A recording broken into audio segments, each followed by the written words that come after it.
I welcome on board the Vice Rector for Research, Innovation and Transfer, Professor Thomas Ritz. Please. Thank you so much. Good morning, ladies and gentlemen. I would like to welcome you also on behalf of our President, Josef Rosenkranz, here to the FH Aachen, University of Applied Science in Aachen. In general, such a presentation starts with, we have about 14,000 students, 300 professors, we do a budget of 110 million a year.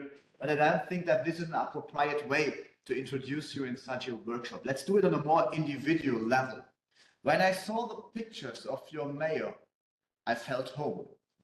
But I wasn't born in your country. I was born quite close to Jülich. And my grandpa worked for such a huge electricity plant, which were fired by lignite. And we also had a lot of lignite mining here, we still have.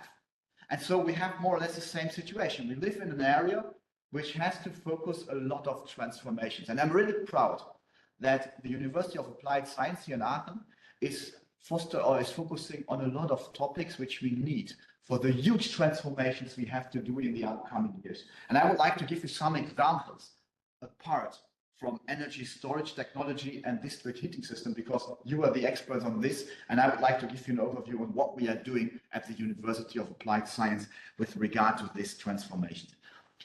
We hear about these transformations all the time. When I look the news at the evening in television, I see there is about transformation in mobility. We need transformation in energy. We need transformation in so many fields. And as I told you, I'm really proud that the researchers here at the University of Applied Science, they are focusing on a lot of that. And our research is focusing on 4 pillars. One pillar is the field of mobility. So we do research in the field how mobility have to change in the future. I will give you some examples on that later. We focus also on energy and energy efficient building. Another pillar is life science.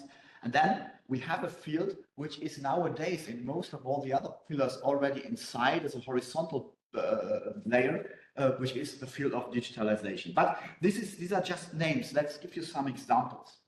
I told you that I was born quite close to here. And then when I bought my house, when I became a professor in Aachen, my father told me, oh, rely on brick and mortar. So the house have to consist of brick and mortar. I think this is a story from yesterday. If you look at this building, you see a lot of wood, and the University of Applied Science here, we are doing a lot of research in how we can do constructions out of wood.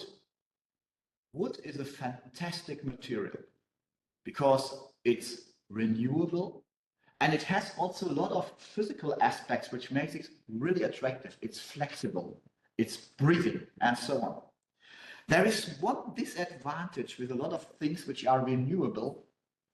You cannot plan this crystal clear as you can do with materials which you produce on an artificial way. So if you have something which you can produce in a huge plant, you can plan. You can say precisely the material X is available in a certain amount at that day.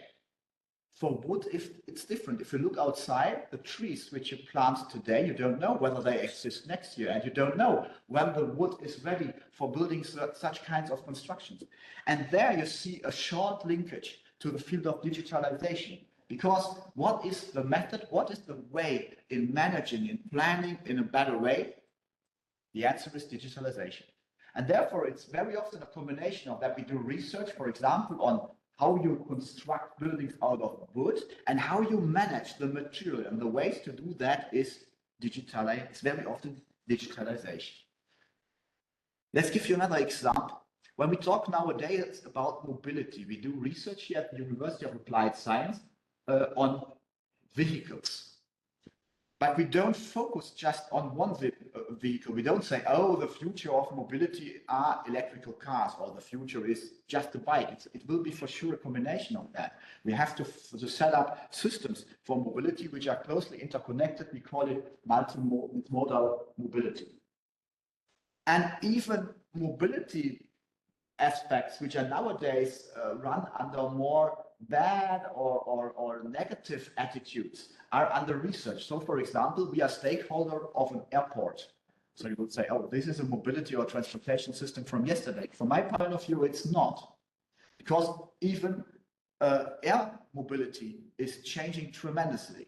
Let's give you 2 examples of that. First of all, we know nowadays drones, small autonomous flying systems, and they can be used to deliver things very quickly to rural areas. This is a quite interesting way in making rural areas interesting, and thus to make these rural areas interesting for people, also for older age people, for example, that medicine can be delivered there or whatever.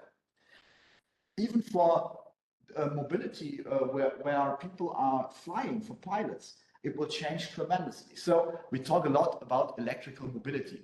Our experts in flying, I will get ready in a couple of minutes, or in, let's say, half an hour, I would have explained to you an hour now.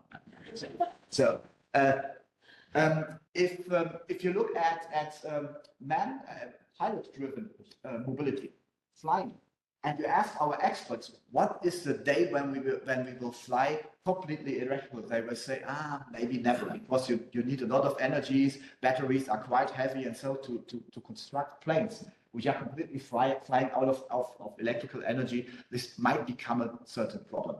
But it's very interesting, for example, for the starting and landing phase to use electrical energy. Why?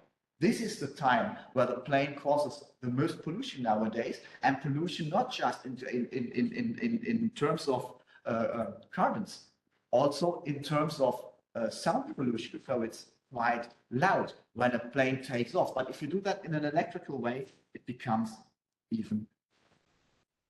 So with these very, very small and simple examples, I hoped to prove that the future for all this transformation, or the basis for all this transformation, is innovation, and the basis for innovation is research. And research is going the following way. Researchers meet, they exchange, sometimes they fight about what is the right position on the future, and in the outcome, they have a vision of the future. And this is what we need. And therefore, a workshop like this is a good source and a good starting point for having those kind of exchange. And I wish you a fruitful exchange on your conference. I hope that you will find joint visions on the future, because as I saw in the introduction of the mayor, I think the situation is very similar in a lot of spots here in Europe. And we have to jointly find out the best way and the most efficient way to come in a fruitful future. As I told you, I wish you a good exchange. I hope that you have an interesting day, an inspiring day, but your exchange should not stop after that day. It should prolong for a long time so that we can have that we can develop our future together. Thank you so much for your interest. Thank you very much, Professor Ritz. It was a pleasure to have you with us. Thank you very much.